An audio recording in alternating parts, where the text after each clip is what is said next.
G'day everyone, Ben here. Thanks again for tuning in. Well, the auction clearance rate dipped just shy of 60% this week, landing at 59.4%. However, most of the headlines had pundits and forecasters weighing in on the RBA's decision to increase the cash rate last week, and most of them are suggesting, or the narrative around this, was it was a little bit too soon. It didn't allow the economy enough breathing space to see the flow-on effect of the last cycle of rate rises. Now, Christopher Joy is no stranger to this space, and this week he was proactive in obtaining some information from the RBA under the Freedom of Information, and some of his findings were very interesting. Now, the RBA have upgraded their assumptions towards a neutral cash rate. Now, that's a cash rate that is not stimulatory or contractory, and they've pegged this number at 3.8%. That's a very interesting metric because when you consider the actual cash rate out there from the RBA is sitting only 5 basis points above this figure, it's probably going to make things very difficult bringing inflation back to the band that they're predicting around 2025.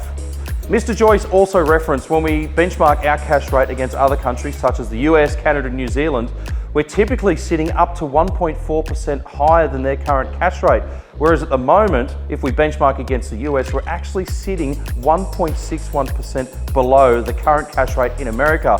And looking at that data, that is going to make it very difficult bringing inflation back in line by 2025.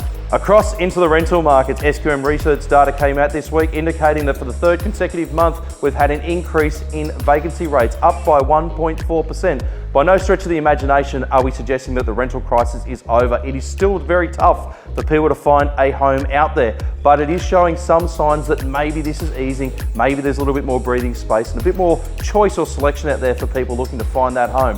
What was an interesting metric though was if you look out to the regional areas, they've seen the strongest or steepest increase in vacancies right across the country, and it almost seems that their rental crisis could be nearing the end of their journey as people are packing up and moving back to the big cities post-COVID. Out and about this week, cast your eyes over to Abbotsford and check out the brand new home that's just come online with Chad Egan from our Des Moines office. This is an exquisite brand new build, 4 to 5 bedrooms, multiple bathrooms, built from the ground up with a mixture of off-form concrete and hotel style finishes and fixtures. Voids, it's got everything. Home automation, pool, lock-up garage, you name it, it's got it. It's even got its own steam room. That is an incredible home. Make sure you check that one out. That is well worth exploring. That's it for me. Thanks again for tuning in. We look forward to seeing you out and about. Bye for now.